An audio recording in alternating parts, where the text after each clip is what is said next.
Mayor, it looks like we already have a few attendees in. If you want to go ahead and get things rolling. Sure will.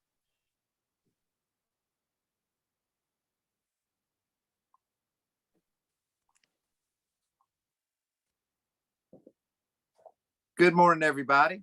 This is Mayor Woody Washam, and you have joined Connecting Cornelius Coffee Chat. I hope you have a big old mug of coffee like I do this morning. After this pretty weekend, I tell you what, I hope this week continues this warm weather trend. I'm not sure we're going to be quite that lucky, but you know, it's been a beautiful weekend here in Cornelius. Chamber of Commerce weather, if not better. So we look forward to the spring, and of course, I guess we're getting into pollen season that affects some of us, including me. So it's a beautiful time of year, no doubt about it. So we appreciate everybody's involvement today and your interest in your town. We're going to feature several things as we move through our particular agenda today, as it relates to public health and transportation. And I'm hoping that Representative Bradford will be able to join us and give us a little short update from Raleigh. But the star of our show today is Ada Jenkins. I'm really pleased that Harold Rice could join us and give us an update. And I think you'll be very, very surprised at the efforts that they're putting forth in our town, Cornelius. So I'm excited for you to hear from Harold Rice. He's a great guy and doing a great job at Ada Jenkins. And then we'll give our public officials time to chime in if they have anything they'd like to add or say to the group. Love to have them jump in as well. So with that, again, welcome everybody. We ought to be up and running now, and we will open our remarks this morning. I don't think I see Dr. Washington do our mail-in. Is he out there? I do not see him on my list. I'm going to shoot him an email right now. Okay. All right. Well, that's all right. We'll move along with Deputy Manager Wayne Herron. It's always our desire to give folks an update on our transportation. We know that's without question a high priority for our citizens. It's a high priority for me as I drive around our town on a daily basis. But we want to update you on what's going on in the world of transportation around Cornelius. So there is a lot going on, and we've got many projects that are well underway, and we look forward to keeping you up to date as far as what's going on, the timelines, and hopefully we can get these projects moved up and moving along as quick as possible. I never thought I would be in a position to pray for the orange barrels to show up, but that's kind of what we're doing, isn't it, Wayne? Yes, sir. Yes, sir. So I'll turn the floor over to you, sir. Well, I appreciate that, Mayor, and I'm going to tag team with Tyler this morning. First slide that I always like to share. This shows all the projects, 13 different projects that are coming to Cornelius over the next 7 years. I always tell folks that, you know, most jurisdictions you're lucky if you get 1 or 2 every 5 to 10 years. This is just going to be phenomenal to have this many projects under construction, and when it's complete, it's just going to be transformational for Cornelius. But the other part of that is we deserve every single one of those projects due to our congestion and due to the time that we've waited since the last project we had done. So certainly excited about that, and we appreciate our partnership with NCDOT. We want to keep these projects on schedule. But before I jump into the DOT schedules, I'm going to let Tyler cover just a few local projects.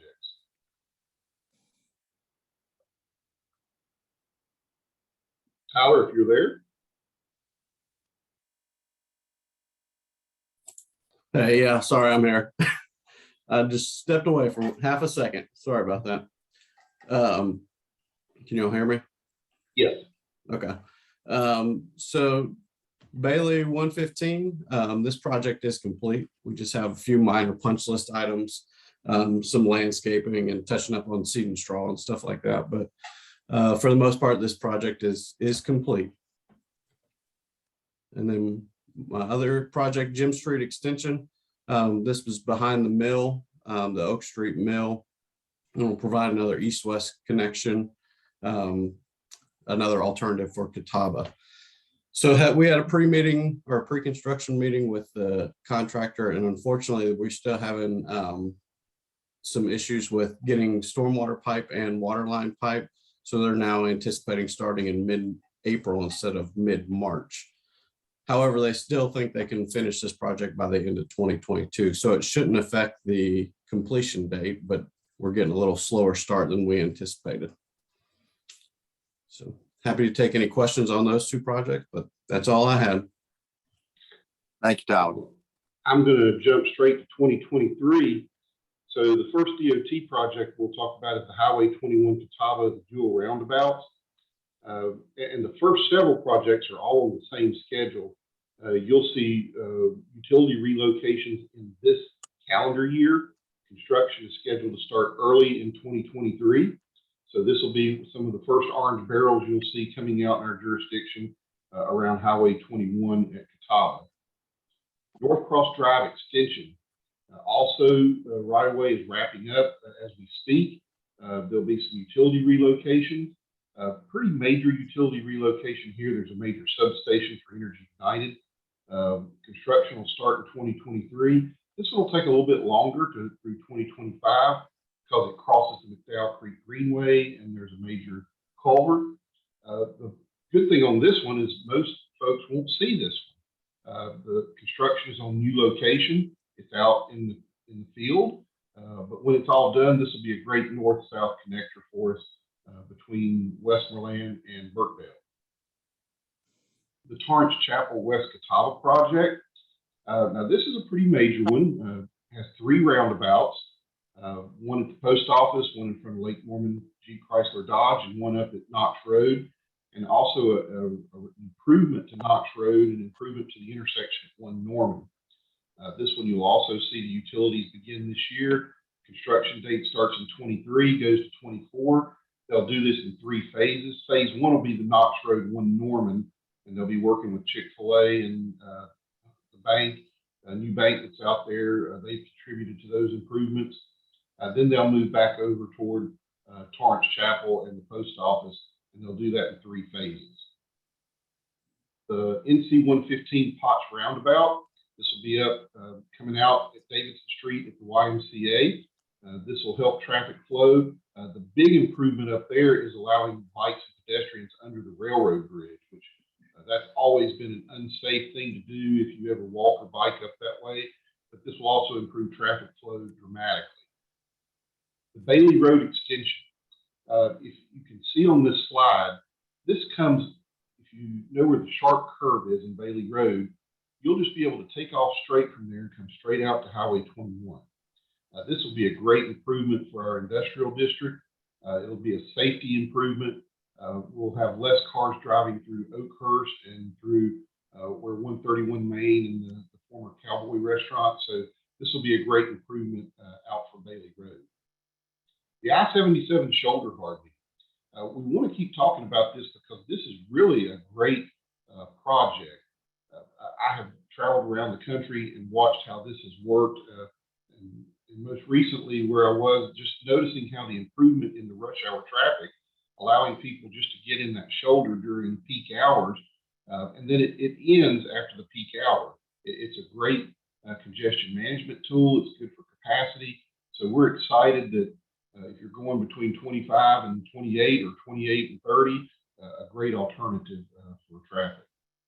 In 2024, Hickory Street 115 intersection. We have had some discussions with DOT. This was originally in 23. It got pushed back a year. We let DOT know that's unacceptable. We don't want any change in our schedules unless it's moved up. But right now, this one is scheduled for 24. It is under design by the engineering firm that DOT has hired. This is a safety issue if you've ever tried to use that intersection. So very excited to get this one moving. West Catawba Phase 2, this is probably our biggest project. As you know, the longer you wait on anything, the price keeps going up. Right now, we're well over $50 million. That's a big chunk of change for DOT to handle coming out of their cash flow issues. But The good thing about this project is DOT never stopped acquiring right-of-way, even in their cash flow problems. So there's always the opportunity, if they can acquire all the right-of-way needed, that this one can start as soon as possible. But right now it's scheduled to start in 2024 and go to 2027. A major widening project with 4 lanes from Juton Road all the way down to Highway 73. 2025 and beyond, shows Highway 21. We certainly need Highway 21 widened. It's one of our major corridors. It's currently not in the state tip. We are confident, though, that with the addition of atrium down near where Tenders is, that it'll help move this project forward. And so we're very happy to be working with Atrium to try to work with NCDOT to move this project up as far as construction date. Also, NC 73, there are 3 projects here. While they're not all in Cornelius, we all use 73. They're all important to us. Beatty's Ford to West Catawba to 77, and then from Concord Road out to the county line.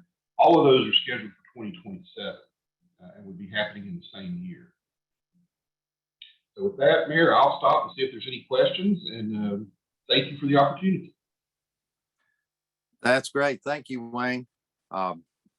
Again, we've got lots of projects brewing out there. We appreciate where we are and all that, but we will have to stay on it and stay alert as it relates to keeping these on schedule. That's one of my top priorities, and I know the board is behind that as well. We're going to do our best to make sure we get these done in a timely way based on the commitments that are out there. And actually, we're when one slid back a little bit, I know that that my friend John Bradford is helping us to have some conversations with DOT and see if we can put the Hickory Street project back where it was, at least, or move it up some. That's a very dangerous intersection. Many of us are highly concerned about it. I travel it a lot, and I know many of our residents in Antiquity and Autumn Care and the church and different places in that vicinity are really taking some risk by coming in and out of that intersection without the protection of a light. So I'm hoping we can move that up. And with that, maybe Representative Bradford, John, I appreciate you joining us today. Morning. I know your schedule doesn't permit you to do that every time, but you know, we're glad you're here today. And I gave him a little short window to give us an update with what's going on in the legislature. I know John's been busy. There is a lot going on, particularly with the redistricting efforts that I know our legislature has been dealing with. But even though they aren't in real active sessions, I think you are back in session now. But redistricting has been sort of at the top of the list. And if you can kind of give us an update on that and anything else that you think may be appropriate here for this group to hear. And thank you very much for being with us. Yeah, you bet. Good morning, Mayor, and to a lot of friendly faces. So Woody is right. We are actually still in legislative long session. So we started last January, and I don't mean the January that just was in our rearview mirror by 2 months. I'm talking 13 or 14 months ago we started, and we still have not yet adjourned. It's the longest history, or the longest long session in our state's history. My understanding is we will be adjourning in the next maybe 2 weeks, only to get maybe a month home, and then we go back for the short session. So North Carolina, we're a long session, short session state. So that just basically means on odd years, we typically go from January to about July, although this year we've gone January to the following January, and now we're into March. And then we go back in short session around tax collection time, because we set a biennium budget and we like to see what our tax receipts are for the state of North Carolina. So I imagine we'll be going back at the end of April. We call it our April surprise. Are we going to be surprised with not enough tax receipts to meet the budget that we set, or we have a surplus or deficit? So, the mayor is right. Redistricting, there's a lot has been going on there. Things have settled down a little bit. Noon Friday ended the filing period. So all the races have been locked down. The primaries, if you have a primary race for any race in this particular cycle, May 17th will be the primary. So Cornelius will still be in the North Carolina House District 98, which is, where I serve, for the town, as well as Davidson and most of Huntersville.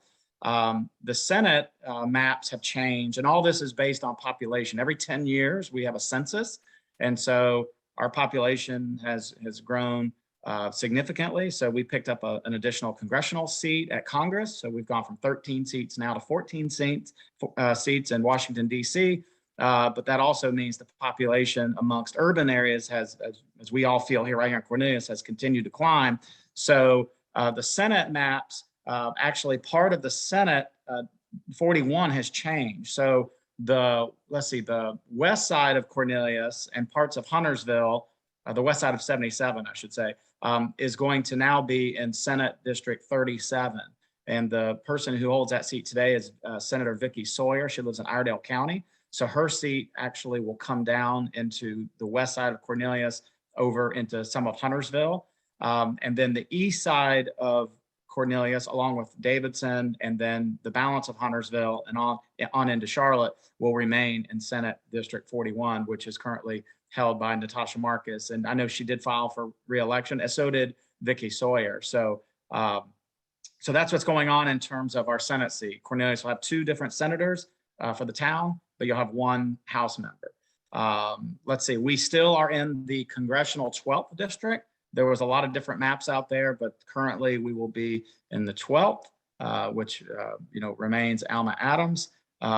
And I'm confident she probably filed again. I didn't really go look, but I imagine she did.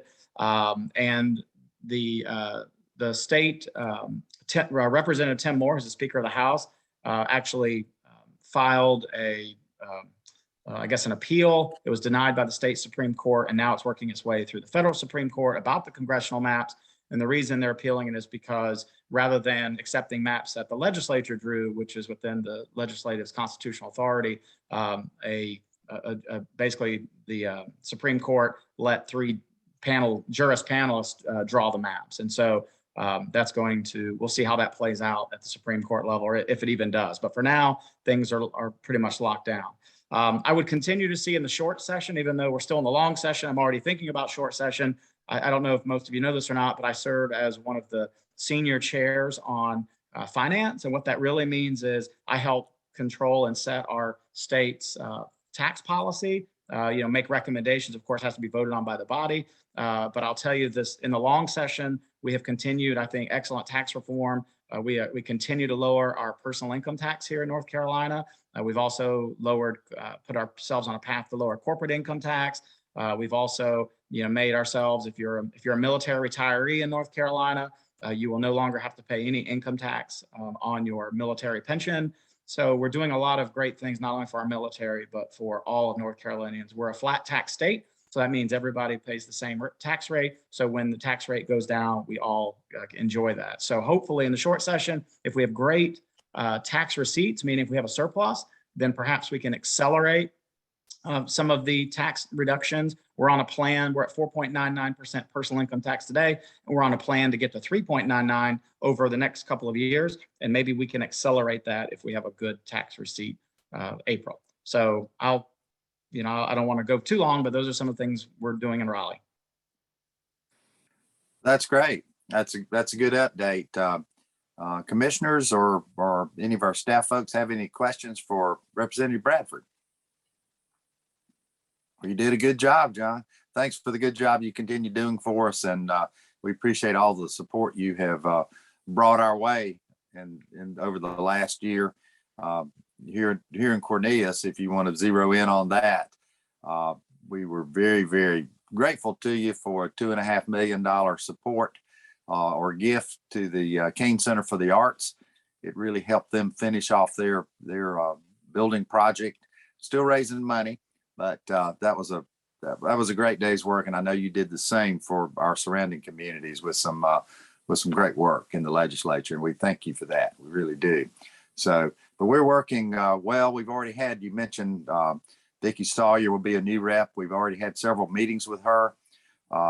She is a real transportation guru here in the state legislature, and I think she'll join you very well in the fight for some of these projects to stay on time and move up. So we're grateful for her support as well as we move through this process of getting these transportation projects happening and in place.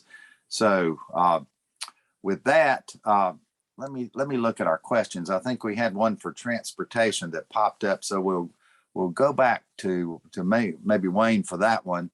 And so someone asked or made a statement that the concern for at least 5 of the projects you talked about, Wayne, will be going on at the same time from 23 to 25. That can cause more traffic and slowing of movement around town. Can you offer any suggestions, or does DOT have any suggestions on how to maneuver through this as we get in the middle of these projects? Many are coming at one time, as we all know. I think that's probably a good thing, but Wayne, how would you answer that?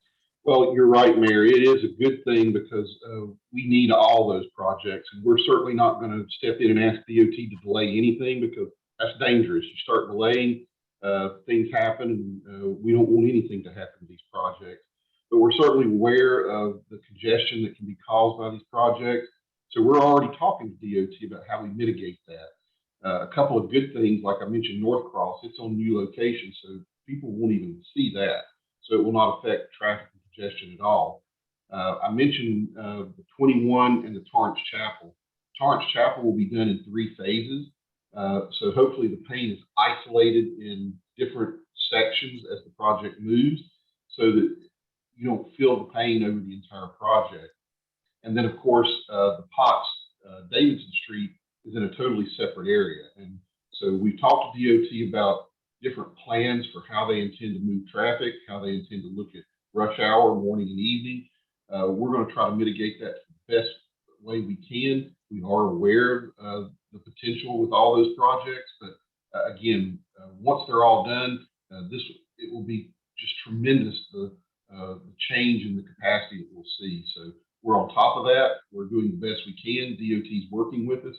We hope it will be as least painful as possible. Great.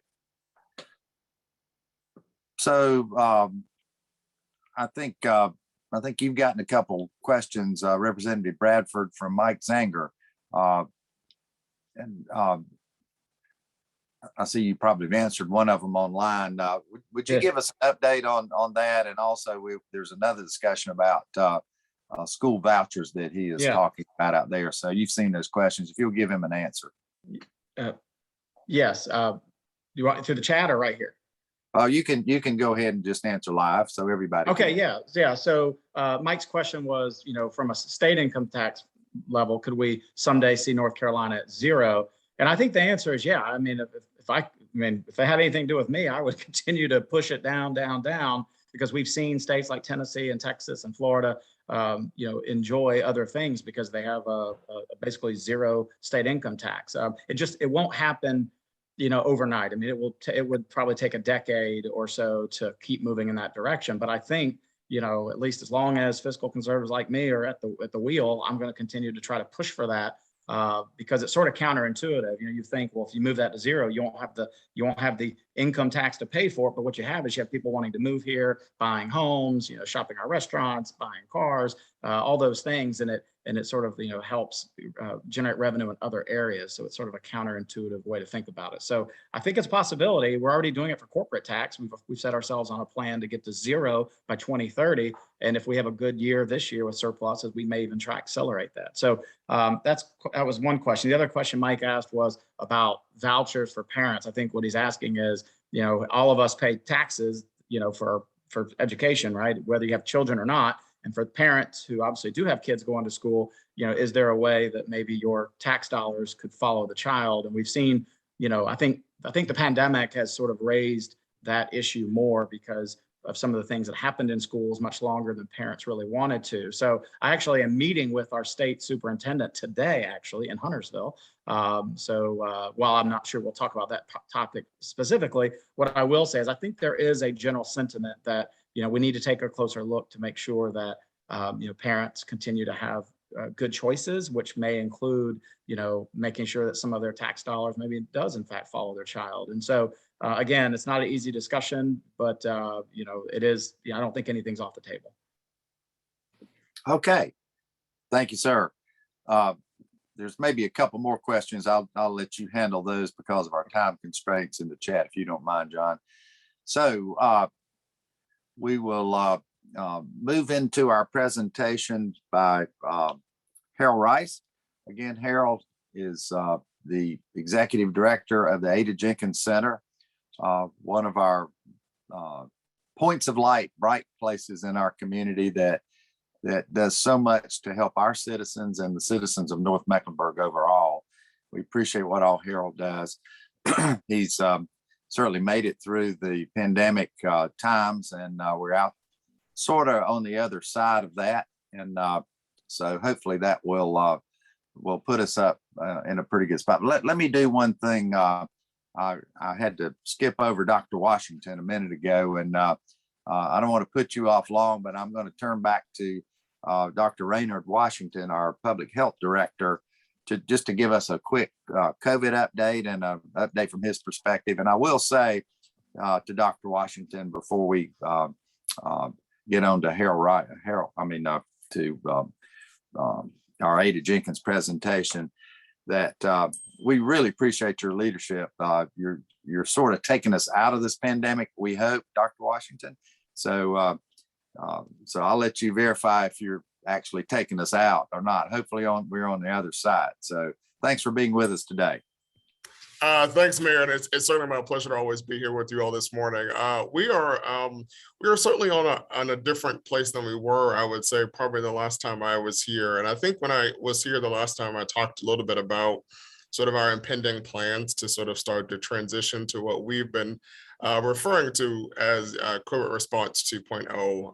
And, I think there are a lot of conditions in our community, state, country, that have evolved relative to where we are with the pandemic. We've got so many resources and tools available to help us be able to mitigate the virus in our community and to be more focused in our mitigation approach, to really focus those efforts on those at greatest risk for severe complications, as well as focusing our efforts on ensuring that our healthcare system and other essential services are functional as we move forward. So I don't believe COVID is over. So that's not the sort of message, but certainly I do think we are on the other side of the worst surge that we experienced globally with the Omicron variant. And I do believe that at this point today, we have, we're in what we'll probably have what we call a bit of a cool period before we see another variant of concern pop up. I do expect that there's likely that we will have future variants. Again, I think we have, as I started my remarks, we have all the tools necessary to help us. The last surge was rough, but we made our way through it. Our hospitals kept serving people. Our kids stayed in school, and so I think we know how to handle COVID and how to move forward in a way that allows us to balance our response with transitioning to some level of what I would say is normalcy for folks. So with that, there are a lot of key points that I won't rehash this morning, as I know we are limited on time, but I just want to focus in on a couple of things.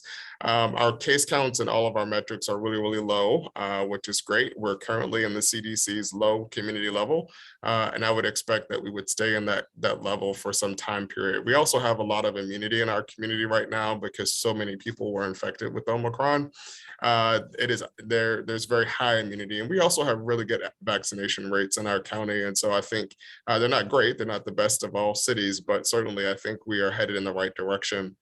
And that really is where we're focusing our attention at this time, on making sure folks are getting vaccinated, make sure that people are getting their booster shots, and making sure that those who are most vulnerable in our community do have access to all the resources they need, including high quality masks and rapid test kits and treatment, as well as testing in the community so that folks can have those tools when COVID comes to their door.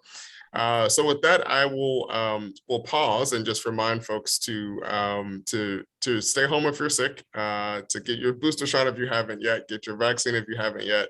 And as the mayor started this conversation, enjoy the period where COVID will not be sort of top of mind for everyone. I do think we're at a period where we should expect to see a pretty calm season. And I think, COVID will have some annual cycle. We don't know what it will look like, but certainly as it evolves, we have a number of new surveillance efforts in place. I won't talk through those, but I'm sure folks have heard about our wastewater monitoring system.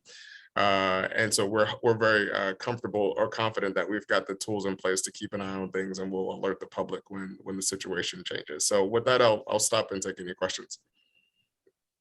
Any questions from anybody on the line here? Don't see any, but I will convey, and certainly these are my thoughts as well.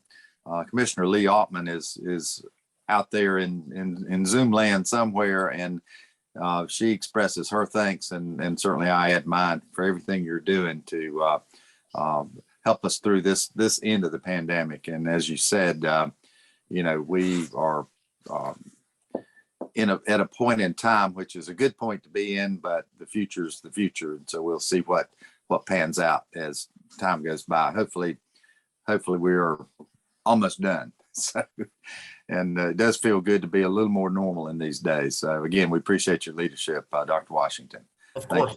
Thank you. Thanks. So, yeah, thank you. So back to Harold Rice. Harold, again, we appreciate you being here with us today, and look forward to your updates. And I want to go ahead and just start us out with a question that's out there in our on our Zoom chat. And this comes from Jesse Jones, and I just want to make sure you include this because Harold is a part of the Mayor's Affordable Housing Committee and has been a very valuable resource for us on that committee. And we're certainly grateful to you for your time that you put in on that. But Jesse's question is, what currently is the availability of affordable housing in North Mecklenburg, and how does that affect frontline workers in the area, including healthcare workers, first responders, teachers, and workers in grocery stores and restaurants? Is the impact of the scarcity of affordable housing greater on people of color? So I'll let you incorporate the answer to that question in what you present to us today, Harold. So thanks again for being here, and I'll turn it over to you, sir.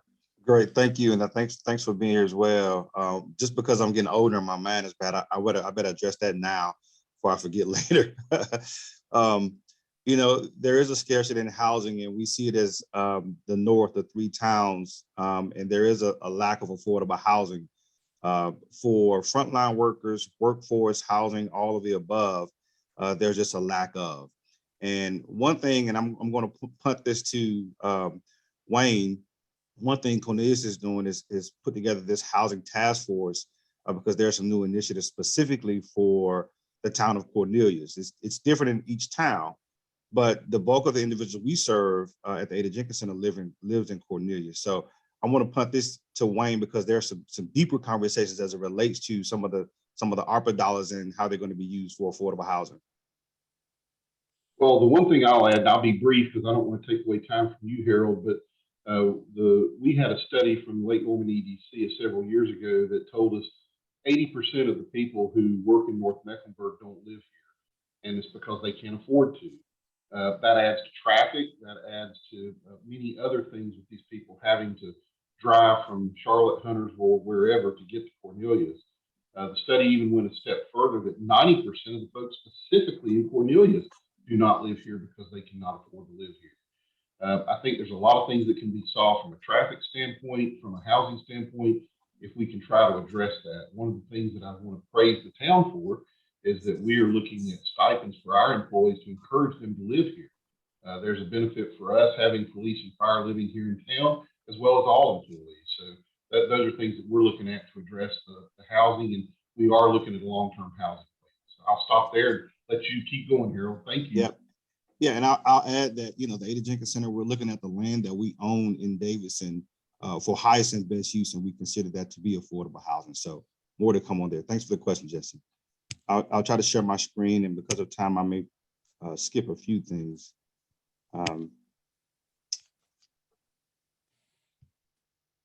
everyone see my slides? Yes, sir. We got you. So I'd like to start here. Our mission is that we exist to help people create lasting solutions for economic stability. And Yes, that's correct. That is Miss Ada Jenkins. I love to start with that she is the reason why that we exist. She was an advocate for the school for the colors. What we had in the 30s through 66, it was called the Davidson Color School, and then renamed as Ada Jenkins Center School after her death. In the 70s, after integration, the school was just sitting there, and they renamed it the Community Center because there were so many needs of the community, senior programming, youth programming, you name it. And it just sat, but over the time it deteriorated. So there was a great group of people that came together to put some funds and renovate the building, and it reopened as a nonprofit, the Ada Jenkins Center, which we run today. Need by the numbers, as you'll see, $26,500 is the federal poverty level for a family of 4. And 10% of the people in the Lake Norman area are living below that. And we just discussed that just a little bit. However, 90% plus of our clients, the families that we see, are living below that federal poverty level, 90%. And I'll have you know that over 3,000 of our neighbors in Lake Norman area sought out some type of food assistance or food pantry last year. And as I mentioned, our service area is the 3 towns, Cornelius at 41%, Huntersville at 29%, Davidson at 26%. And this 4% of other is a new population for us, is homelessness, street homelessness, and that's continued, unfortunately, to climb.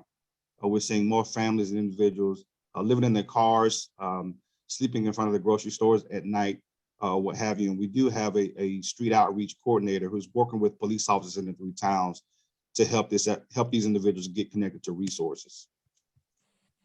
So our services today, again, are focusing on wraparound services for education, social work case management, engagement with housing, employment, education, and financial resources, and access to food. And in our services, our youth education, again, we want to make sure that our children are being treated with dignity and respect. We go back and making sure that we don't serve these kids as adults. And so our youth program focuses on children within the 3 towns and at specific elementary schools. We love to serve more children who are 1 to 3 grades behind. Believe it or not, there's only one Title I school in North Meck area, which is North Meck High School. However, there are plenty of children suffering and being swallowed up by the school system. And we're focusing on those children, working with them in math and reading in our after-school program. During the pandemic, thanks for the vote of confidence for the 3 towns, we were able to put together a pandemic pod for the families who are in need. That served a great purpose. For some of the children we were serving were not connected to the internet, but it also allowed the parents to work and not stay at home or make the choice of staying home or leaving their children at home during the school time. So we created a pandemic pod. Adult education, here's where we partnered with CPCC for GED classes and ESL, and we partnered with other organizations with skill workshops. Our economic mobility is our social work piece, where we have BSWs, master's level social workers, working with families on the following: finances, housing, employment, education. Consider them the housing, just a navigator for the family. And we do, again, as I mentioned, have a street outreach person working with homeless prevention. Our food pantry is a Loaves and Fishes affiliate. We currently have a weekly drive-through. We're looking at opening up now and having people come back in and shop. We do have the Mobile Dental Services Collaborative. That's a new initiative. In the before times, it was solely the Ada Jenkins Center. We found that it's better to partner.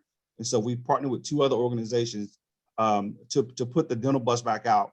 It's specifically for free and charitable clinics. So you have to be a member of a free and charitable clinic for uninsured individuals and families. Again, focusing on routine cleanings, fillings, and referrals. This collaborative gave us an opportunity to really focus on what we do best and partner where we can partner where it makes sense. The Volunteer Income Tax Assistance Program, VITA. So if your household income is actually $58,000 or less, with great volunteers in the community, we are preparing taxes at no cost. We're currently doing that at the Ada Jenkins Center on Saturdays from 9 to 3. And we're also doing that in Huntersville at the Arts and Cultural Center from 9 to 3 with volunteers. And again, this is a savings for a family because it's free. Their income is $58,000 or less. as a result of the pandemic, again, we were able to receive some COVID dollars, which supported families with rent, utilities, mortgage assistance, you name it. And because even though the funding ended, the need was still there. And so we created a small funding that we still have today that we're helping people with the same funding requests. And so this is going to probably continue as we see it. But right now we do have a small department that still focuses on rent, mortgage, utilities, and childcare. Again, this is great that we can serve our residents here in the towns where they don't have to send them to crisis assistance ministry in Charlotte or stand in line early in the morning. So they get served here in our town. Again, just some impact by the numbers. Again, I want to highlight, unfortunately, and this number is growing, 76 people experiencing homelessness that have been connected to critical services. That number is unfortunately growing. And so that's something that we responded to because there was a gap in services here in the towns. Obviously, there are county workers that focus on homelessness, but because the need is so great in Charlotte, it's tough for them to really focus on the 3 towns, and we took that initiative to do so. Some of our community partners, again, I think it's great to partner where it makes sense so we can all focus on our core services and be good steward of resources. And our community engagement, we partner with a lot of advocacy groups in the community. One is Unity Community, the North Mecklenburg Economic Mobility Collaborative. We have our annual Juneteenth event. And again, we're starting the Need for the North bus tours. And again, this is an opportunity for us to engage and connect with the community on an ongoing basis. And with that, I'll take any questions. Well, thank you, Harold. That was quite insightful. I always learned something, and it's pretty amazing to me that the majority of your constituents that you serve at Ada Jenkins come from Cornelius. And I think that makes it important for our town to be with you. I think this is a great social arm to meet needs that aren't being met otherwise in our community. And, we definitely appreciate your leadership and the great services that you provide the folks in our town. I know you serve the other towns as well, but our numbers are greater. And that's an amazing statistic to me. And we're also grateful for all the great work that Ada Jenkins does and has done for many, many years. So other questions or input, any of our commissioners in particular? Harold made a presentation. We always do or consider a grant for Ada Jenkins, and he made his presentation regarding that grant this past meeting. So we'll be discussing that in our budget discussions, and hopefully you're in a good position for us to move forward and consider that. So certainly great need out there in our communities. Other commissioners have any comments? Yeah. Hey, Harold, good morning. This is Commissioner Sansbury. How are you? Yeah, good morning. Hey, I just want to echo what the mayor said. We really appreciate all your efforts and your leadership in the community. And I've got to be honest, I was unaware of some of those statistics before I was able to sit through your presentation. So thank you very much. It's incumbent upon us to make sure the rest of the citizens are aware of that and support your leadership as well. So thank you. Thank you, and thanks for all that you do. Other comments or input from our commissioners that are out there? And by the way, I'll introduce our commissioners. I want to make sure you know that they're there listening today. And I see Commissioner Bilodeau. I see Commissioner Sansbury that you just heard from. Commissioner Furcht is with us today. And have I missed any? Maylin? Hey, Mayor, Mike Osborne here. Hey, Mike, thank you.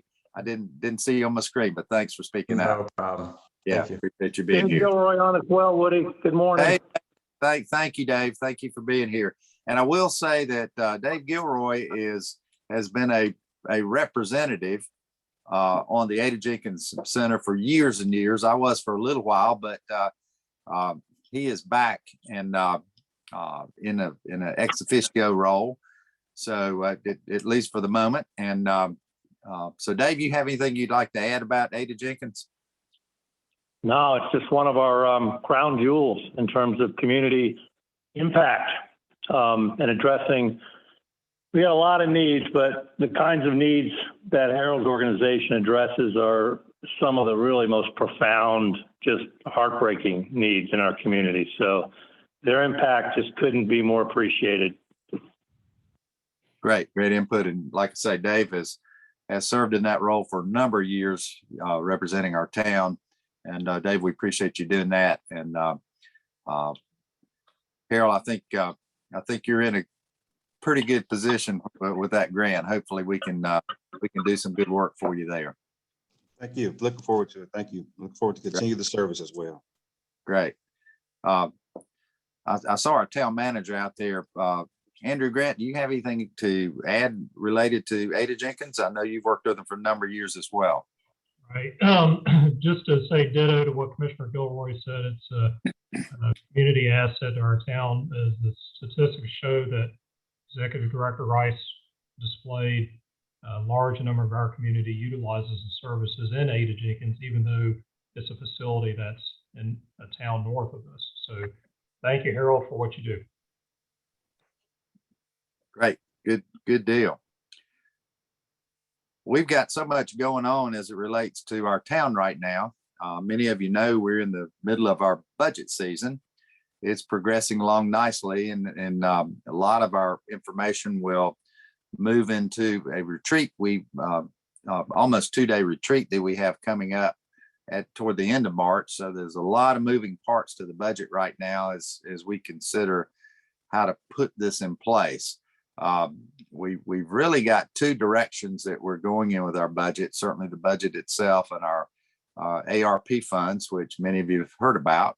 We're very fortunate to have those funds to work with this year, and want to be good stewards of that money that's come our way, and that all towns receive throughout the country. So, but that's in process. One of the things I want to remind our citizens of is to make sure you go out and respond to our budget survey. You can find that on the website, just cornelius.org. Go out and click on that, and you will see a link to that budget survey. It'll take you about 5 minutes maybe to fill it out, and we want your input. We really want your input. So please do that. The other thing I want to make you aware of is as you think about questions that you might like to ask today. And I do see a question coming in. Our Mayor's Fitness Challenge kicked off yesterday. It's something that is near and dear to me because we need to bring the trophy to Cornelius. Mayor Knox has had it up in Davidson for the past year, and you know, I think we can do this. So, but you got to go out and sign up for it. And I think I want to make sure that I don't see Troy on my screen, but if Troy Fitzsimmons is out there, Troy, tell us how to sign up on the Mayor's Fitness Challenge. Oh, very, very simple. Just go to cornelius.org and then go to the parks webpage and you'll see it right there. There you go. Shouldn't take too long. I understand we've got over 100 people signed up now, but we need 200. So yes, we do. We do. We do. We want to be serious about this. It's a fun event and a good way to compete in a friendly way with our town. So our neighboring town. So that's a great thing to do. Let me check this question that has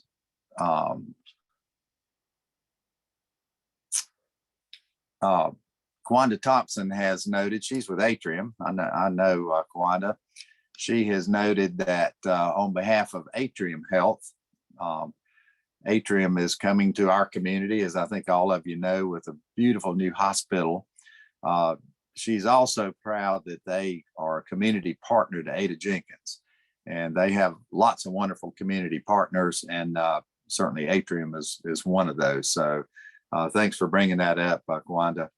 We appreciate you supporting a great organization here that serves our community as well. So thank you, Atrium Health, and thanks for making us aware of that. So I want to also make you aware that our next Connecting Cornelius will be the first Monday in April, and we hope to bring it live again. So that doesn't mean that you won't have the ability to watch it from the comfort of your own home on Zoom or on Facebook Live. You can still do that, but we're going to move it live to H2. It's a great restaurant here in Cornelius, and the owner, Josh McCracken, has given us the permission to return to H2. It's a good place to be because they have all the audio visual equipment there. They have screens everywhere. So anybody that would like to attend can certainly see what's going on with the presentation there. And some folks just like to be live. So myself, our staff, and hopefully our commissioners, if they're able, can attend H2, and we can use this as our step in town to travel back to a more normal setting. That's where that was one of the very beginning places that we started at H2. They actually open up in the mornings for us to use their facility and serve coffee. So coffee will be provided there, and but this will begin. We're planning on April unless we hit an issue, but we'll be communicating that out. Again, you don't have to go if it doesn't suit you, or if you need to watch the presentation later. It'll still be recorded for presentation through Zoom or presentation on our town website or through Facebook Live. We want folks to be able to get this information and updates because we've got so much going on. We've got neighborhood groups, which you'll be hearing, I think, getting an update. We've got growth management groups moving forward. We just have lots of stuff going on in our town that will, I'm sure take us to the next level. All these transportation projects, will continue to get updates on that. And so exciting times for our town as we move this forward. So that's that. We're going to do I'm doing a little bit of a new program. I've gotten a little bit of grief because of the name, but the good news is Maylin came up with this name, number one, and number two, people remember it, and it's called Wednesdays with Woody. And it will just be a time that I will be present at one of our nice coffee shops in town here. So I want to come to our citizens, and anybody and everybody is welcome to come out and participate with me and have a cup of coffee and just talk. Tell me what's on your mind. That's simply what it's all about. I'll have time for you. I'll be there this Wednesday, the 9th, March 9th, will be the very first one, and it'll be at Waterbean Coffee. Waterbean's expecting us, and so I'll have my table there, and as many folks as would like to come out and talk to the mayor, I'll welcome you there, and I really hope you'll be there to be a part of that. I'll have my notepad.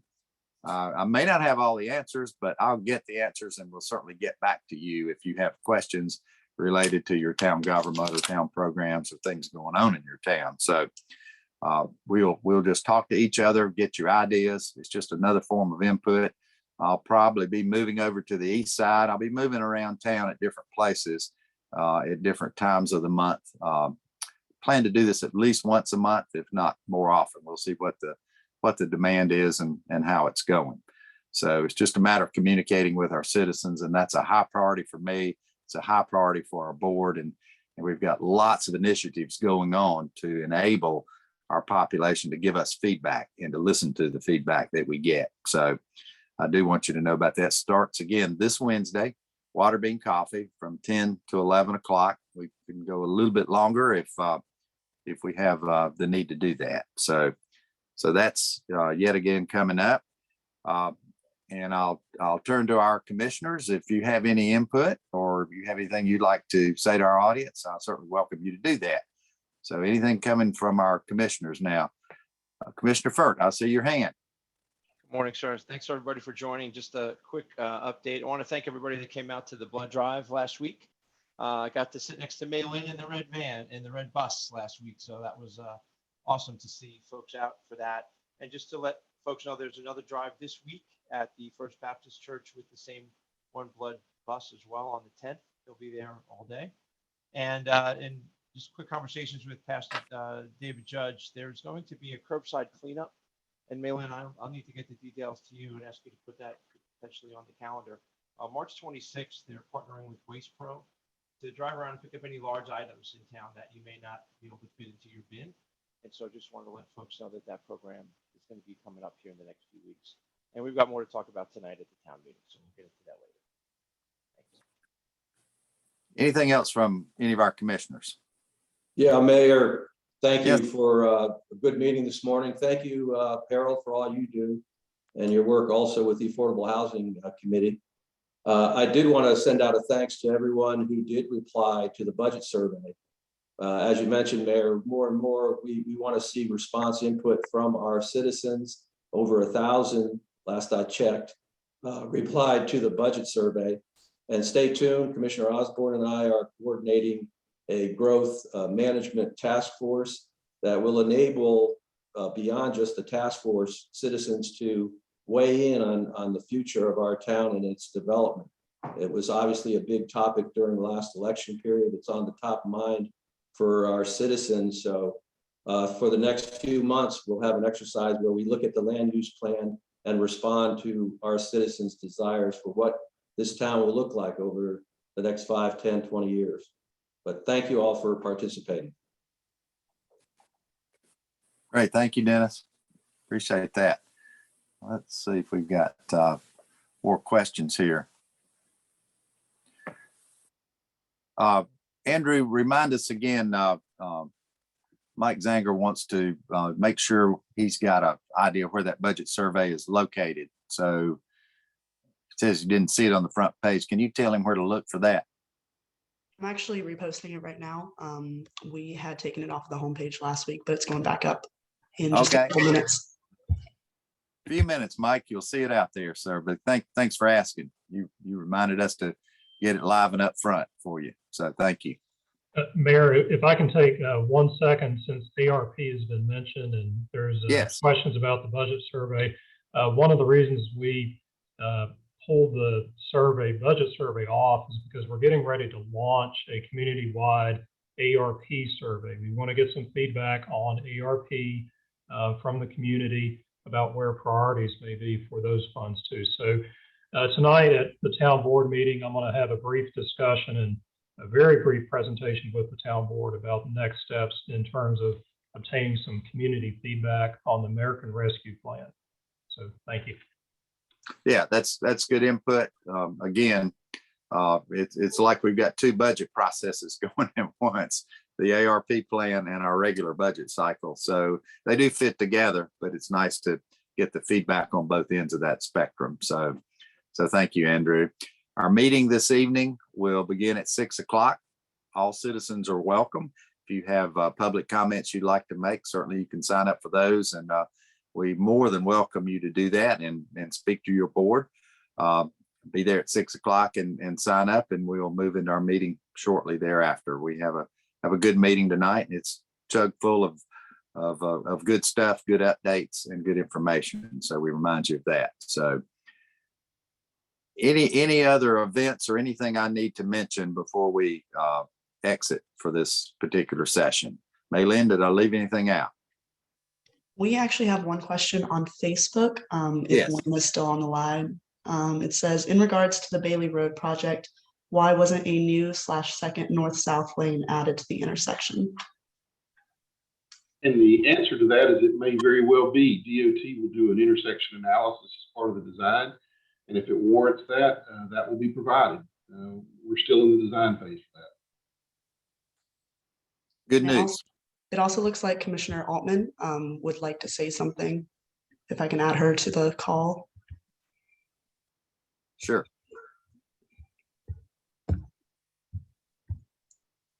Are you with us, Commissioner? Hey there, can y'all hear me? Yes. Yes, we got you. Good morning. Thanks for joining us. Yes, sir. I just wanted to say that Mecklenburg County is going to be making a big announcement at our May 15th meeting about our countywide ARPA funds. I know we were just discussing that for the town of Cornelius, but just keep in mind that the Mecklenburg County is going to ultimately receive $215 million. We had an initial phase where people could make application for a first dispersal of 25 million. And we're going to be getting the results of that first round, that phase 1. And then also there will be announced what phase 2 and subsequent phases will look like. So that's going to be happening at our March 15th meeting, and just wanted to put that on your radar, and thank you. Thank you so much, Lee. That's good information for folks to think about. As she said, Mecklenburg County got 250 million, Cornelius got 9.6, much less, but still very useful funds in our community. And if you add the effects of the county on top of that, which I feel sure they'll spend some money in our community as well. That's pretty strong movement in a lot of good areas of need that are out there. So anyway, I think that has got us to our 9:30 point. And again, thank you for being with us today. Thank you, commissioners, for participating. We appreciate all of you. And if you have any questions beyond this, feel free to let me know. My contact information is certainly out on our website. Happy to talk to you or correspond with you in any way. So thanks for today and have a great day. And we will see you on Coffee Chat next month. Thanks a lot. Live.